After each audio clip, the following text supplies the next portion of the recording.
Estimados maestros y maestras de la institución educativa Antonio Niño, un saludo cordial de parte del programa Todo Aprender. Nos encontramos en el marco de todo este proceso de desarrollo de la ruta pedagógica del programa Todo y tratando de acercarnos o aproximarnos a la realidad que están experimentando precisamente los establecimientos educativos a raíz de la emergencia sanitaria y a raíz de esta epidemia que está afectando a la población mundial y que, dado las medidas que se han adoptado desde el gobierno nacional, hemos tenido que recurrir a este tipo de mediación didáctica y pedagógica para poder llevar a cabo este proceso formativo que se vea en beneficio, que se vea reflejado en el mejoramiento de nuestras prácticas pedagógicas en estos tiempos de emergencia sanitaria. Entonces, para esta ocasión nos encontramos para hablar un poco acerca de las guías de aprendizaje autónomo en la educación remota. El objetivo que nos estamos trazando es reconocer el valor que tiene la guía de aprendizaje como instrumento que ayuda a gestionar las interacciones entre docentes y estudiantes y a mediar el uso de los recursos para la educación remota. Esto implica poder identificar los elementos que caracterizan la guía de aprendizaje, entendiendo su labor en la gestión de interacciones entre docentes y estudiantes. Asimismo, reconocer el papel de la guía de aprendizaje, en la modalidad remota, y por supuesto poder reconocer los elementos que configuran la guía, es decir, poder mirar la estructura de la guía y apropiarnos de ella para el desarrollo mismo de los procesos de formación. Entonces, el primer planteamiento que vamos nosotros a clarificar es la relación que existe entre el plan de aula y la guía de aprendizaje. Sabemos que el plan de aula es un documento que le sirva al docente para poder planear las clases que le van a permitir desarrollar un plan de estudio con el objeto de que los niños desarrollen unos aprendizajes. Entonces es más una guía de labor curricular del docente y de los directivos del establecimiento educativo y que les permite ir organizando curricularmente el trabajo pedagógico. Ahora bien, una guía de aprendizaje es más pensada para que el estudiante pueda desarrollar una modalidad de aprendizaje autónomo. ¿En qué sentido? Lo que hace la guía precisamente es sistematizar mediaciones o intervenciones que los docentes desean realizar para orientar el desarrollo de las tareas que afrontan los estudiantes. Es distinto un poco, ¿verdad? O está distante un poco a lo que es el plan de aula como tal, que es precisamente la planificación de las clases en las que se especifica esa secuencia de actividades previstas para un periodo de tiempo ilimitado o limitado, en fin.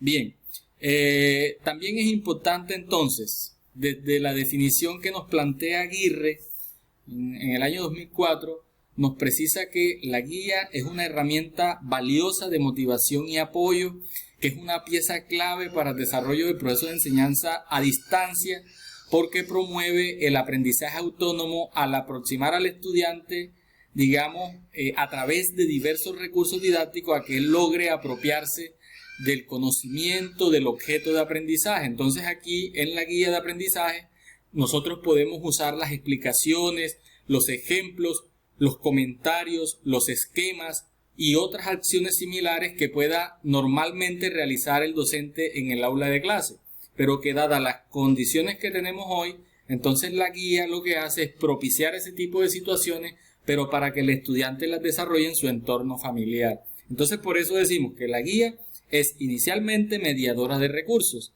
y que además es una herramienta que nos permite gestionar las interacciones con nuestros estudiantes en los contextos que estamos enfrentando en la realidad actual. Entonces, ¿qué características tiene una guía de aprendizaje? Fundamentalmente, la característica de la guía de aprendizaje nosotros la podemos identificar en tres ejes principales o en tres focos de atención. Primero, el papel orientador e integrador que tiene la guía. Segundo, el rol facilitador de la comprensión del aprendizaje. Y tercero, su actitud conversacional con el estudiante. Lo primero, su papel orientador e integrador. Primero, incentiva el interés por el aprendizaje. Segundo, le ofrece un acompañamiento a través de una conversación didáctica guiada que le permita al estudiante ir avanzando paso a paso en el desarrollo de las distintas actividades que están propuestas en la guía, atendiendo a los diferentes momentos. Asimismo, la guía establece canales de comunicación asertivos, pertinentes, y brinda sugerencias que permiten, digamos, aproximarnos al aprendizaje desde la realidad del estudiante. A nivel de su rol facilitador de la comprensión, la guía organiza y sistematiza el aprendizaje, promueve interacciones entre materiales educativos y estudiantes y sobre todo organiza y estructura, digamos, las consignas escritas de tal sentido de que de alguna manera están relacionadas con el mismo proceso natural de aprendizaje que se promueve en el aula de clase. Y lo otro que habíamos señalado nosotros es su actitud conversacional con el estudiante, en el sentido de que la guía propicia flexibilidad para consultar otras fuentes de información complementaria que le permitan al estudiante tener una relación, una idea mucho más profunda de la realidad, y también que atiende, digamos, los distintos estilos de aprendizaje y también los ritmos de aprendizaje. ¿Sí? A pesar de que se establecen unos tiempos, hay un elemento que es fundamental tener presente y es que la guía es flexible.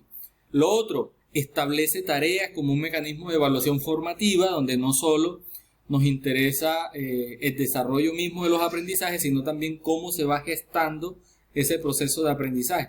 Por lo tanto, la guía promueve permanentemente un proceso de reflexión sobre el propio aprendizaje a nivel de los estudiantes. Entonces, también nosotros pudiéramos señalar de que para nuestro caso, las guías que estamos proponiendo están en el contexto de poderlo trabajar sin servicios virtuales. Tenemos una realidad, tenemos una deficiencia en infraestructura tecnológica, en equipos, la realidad que viven las familias, el contexto sociocultural implica de que, digamos, la modalidad que hoy podemos hacer posible con lo que tenemos es poder trabajar las guías de aprendizaje y poderlas manejar a nivel impreso, a nivel físico. Y que aquellos estudiantes que tengan la posibilidad también de tener acceso a medios de información y comunicación, a conectividad, puedan también tener unos recursos que les permitan ir ampliando esas posibilidades de conocimiento. Bien, entonces miremos en detalle cuál es la estructura básica que nos propone la guía de aprendizaje. Entonces, inicialmente, considerar que la guía de aprendizaje nos ofrece a nosotros unos datos generales donde generalmente se apunta información del establecimiento educativo, del grado, los objetivos de aprendizaje. Hay una introducción donde se mencionan cuáles son los recursos, los materiales que se estarán utilizando. Asimismo, hay un momento que nosotros llamamos momento de exploración, que parte de responder esa pregunta, ¿qué voy a aprender? Hay, digamos, un segundo momento que se denomina momento de estructuración, que responde un poco a ese interés de saber lo que estoy aprendiendo. Hay adicionalmente un tercer momento, que es el momento de práctica y ejecución, que es donde yo tengo la posibilidad como estudiante de practicar lo que aprendí.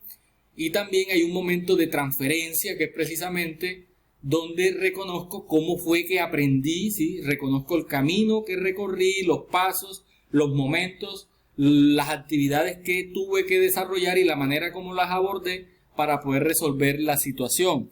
Y finalmente, un momento de evaluación que nosotros a nivel de la estructura de la guía la llamamos con la respuesta que aprendí. Entonces, esta estructura de la guía de aprendizaje lo que hace es precisamente sugerirnos a nosotros como profesores un orden de los apartados que está un poco supeditado a la manera como se organiza y sistematiza el aprendizaje. Entonces, todo este proceso va a ser muy importante, la apropiación y el uso del material educativo que el programa Todos Aprender nos ha venido entregando en los establecimientos educativos en los últimos 3 años. Entonces, estaríamos hablando a nivel de matemáticas, de material PREX, y estaríamos hablando a nivel de material de lenguaje, del material entre textos. En ambos resulta fundamental lograr una apropiación de las orientaciones del docente, o sea, del libro que orienta cómo se trabajan las situaciones problema en matemáticas, viviendo cada uno de los momentos que nos propone la secuencia didáctica, y cómo también abordar los desafíos y retos que están sugeridos en el material entre textos. Entonces, todo esto es fundamental. Entonces, la guía nos va a ayudar a nosotros, la guía del docente nos ayuda a nosotros a enriquecer la guía de aprendizaje. Además que tenemos la posibilidad de apoyarnos en las mallas de aprendizaje como para tomar de allí elementos que nos permitan llevar a los estudiantes a que naveguen hacia la construcción de los aprendizajes. También nosotros entonces en este sentido seguimos insistiendo en la necesidad de lograr que la guía sea tan cercana y tan próxima al niño que le permita a él, con un nivel de comprensión mínimo, lograr reconocer el orden de los distintos pasos o procedimientos o procesos que él debe realizar para lograr no solo desarrollar la actividad que estamos sugiriendo, sino también lograr los aprendizajes que es finalmente el cauce de toda la casuística educativa, ¿verdad? Entonces, esto va a resultar siendo muy importante. Entonces, como lo estamos mirando, en lo que estoy aprendiendo, lo que se hace es presentarle un conjunto de conocimientos y habilidades que son necesarias para la comprensión del objetivo que nos estamos trazando. Entonces, la guía en este sentido debe contener orientaciones que indiquen cuál es el recurso al que los estudiantes deben remitirse en un momento determinado y sobre todo que sea muy preciso en señalar lo que ellos deben realizar para poder, digamos, desarrollar las tareas que ahí se están proponiendo. Yo quisiera resaltar, de manera muy particular, que la guía de aprendizaje siempre permite que el estudiante reflexione sobre la manera en que construye sus conocimientos. Siempre media para promover un uso efectivo de los recursos educativos. Siempre se propone en un lenguaje muy próximo, muy cercano al estudiante, al léxico del estudiante. Siempre es una herramienta que motiva, por lo tanto es importante ser muy didáctico a la hora de diseñarlas, las imágenes, los hipervínculos, si los vamos a usar. Todas estas herramientas, todas estas estrategias van a ayudarnos para que la guía pueda ser orientadora y facilitadora de aprendizaje. Y debe tener de manera muy clara elementos que permitan realimentar las tareas que hace el estudiante sobre la base de una evaluación formativa. Por lo tanto, siempre debe promover reflexión. Por eso nosotros hablamos de esa necesidad de desarrollar los procesos metacognitivos, de reflexionar sobre lo que estamos aprendiendo, ¿sí? Entonces, que quede muy claro, la guía no son solo tareas, no son solo talleres y no son solo actividades. Se necesita que tenga los elementos que ya mencioné para lograr que efectivamente la guía sea una propuesta que permita canalizar, digamos, el paso a paso de cómo los estudiantes construyen su aprendizaje y debe permitirles tener incorporados elementos de autoevaluación en el que el mismo estudiante pueda reflexionar sobre lo que aprendió, pueda reconocer cómo lo aprendió. Entonces, esa es, digamos, la tarea que nosotros estamos proponiendo en el marco de esta formación de ciclo 1.